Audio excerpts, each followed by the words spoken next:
Hey guys, welcome back to another video here. This is part 4 of 12 valve Cummins essentials stuff that I always do when I get a truck. 12 valve anyways, but today's video was Predator lift pump install from Power Driven Diesel. There's other companies that make these, but this is the one that I picked up. So this is the kit. I've already had this one on my 24 valve P-pump truck that I have on the other videos. I just taken it off. I put a fast on instead, so it's already all put together pretty much. But it comes in a kit like this. Here's your fittings for your hose. There's the hoses. This is your pump. Comes with the brackets and that, and all the fittings and that. Everything comes with the kit to install. That's the gear driven off the belt here. So the first thing they tell you to do in the instructions is you have to install this on your crank, this piece. So you have to take the bolts out. This is the one that's with a fluid dampener I might get down the road. But so you have to take the bolts off the dampener to install this one. So everybody knows where the dampener is on these trucks, obviously. If you don't, it's down there. You have to take those bolts off and then install the other ones. So we'll get to doing that now. Okay, got the dampener off. It's relatively clean, but it says in the instructions to clean it right down to the bare metal. So get a wire wheel, whatever you got, clean it up. Then it says to clean up the bottom part that attaches to the engine down there. So we're going to clean that now. Okay, got her all cleaned up. So now we're going to put the dampener on and torque it down.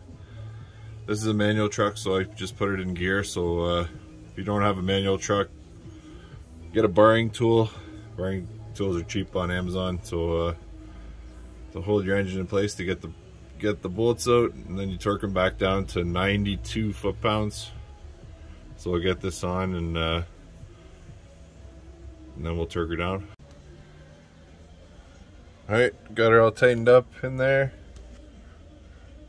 92 foot-pounds. I used a little bit of blue Loctite just in case. You don't have to, it doesn't say to, but whatever, to make it stay there forever, or until you take it off and get another dampener or whatever. But yeah, so now we got to take, well, you do this other step right now is you just put this little sprocket thing on. I put red Loctite on that little nut. It says 96 inch-pounds you tighten it to, so not very much. So don't reef on it, you break the nut off, and then you're in a real bad day. So we'll tighten that on now.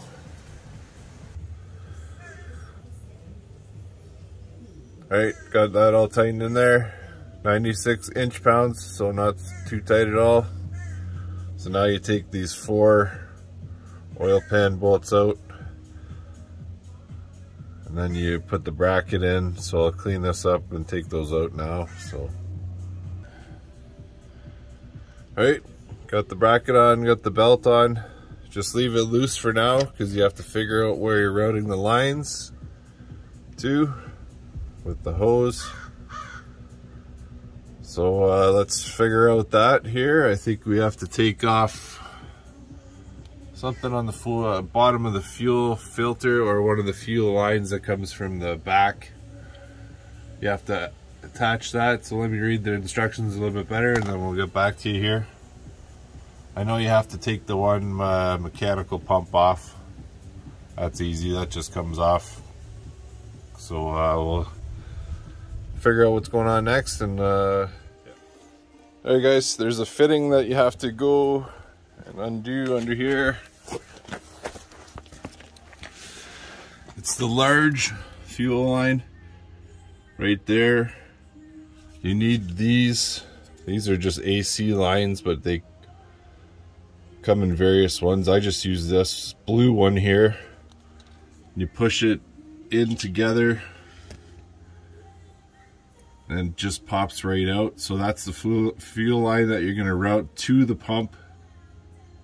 From here, you put a hose clamp on there, run that line to the bottom of your fuel pump. So we'll do that, push it with a push lock on the other end where you have to cut it. So we'll do that now. Have something to catch it because it's gonna leak. It's gonna leak whatever's left in the line right there. So get like a catch can or something like that so you don't leak it all over your driveway. That's not so fun. The wife doesn't like that shit. So yeah, so now we'll just get that hose and we'll run it into there, and then down to the bottom of the mechanical pump. Alright, got it routed, sort of. Keep it out of the way of whatever else is there, if you can find a way to attach it to something. So now you use either one of these fittings. I think this one might go on the bottom like that, one on the bottom, and then I think this one goes on the top like that, so it's a little bit easier. I'm pretty sure that's the way it goes. So we'll cut the hose to length here and then put the fittings on. Okay, so once you got it routed there at the bottom, you have to take off this banjo here at the top of your filter housing, and then you slip this piece underneath, and then you run your hose into there. So I'm going to do that now. Okay, the top bolt is a 12 mil, the bottom one's a 17, and there's a 10 mil bolt that you have to undo there in order to move the line out of the way. You don't want to bend it or break it off or anything, so yeah, do that. Alright, got everything tightened up down in there. I just gotta, that's all tight there. I gotta tighten the fittings for on here. And then what it tells you to do is get a power drill and do it clockwise until you hear it make a different sound. That means it's primed, and then you can start it then. Okay, so now to prime it, get your 4 mil little socket thing, get your drill and driver, put it on your highest setting clockwise, and spin it until you hear it make a different sound.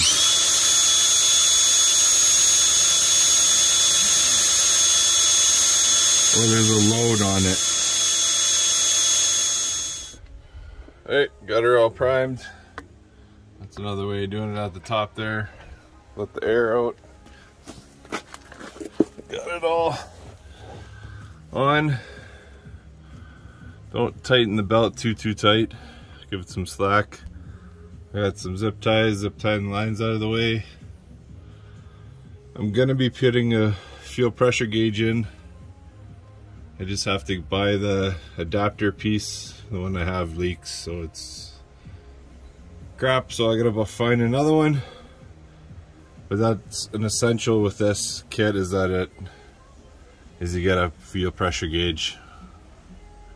So yeah, let's give her a start now and see how it runs.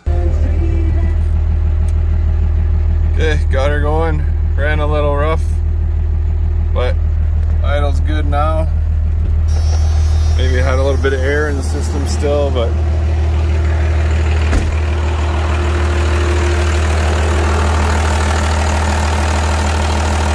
sounds like it should.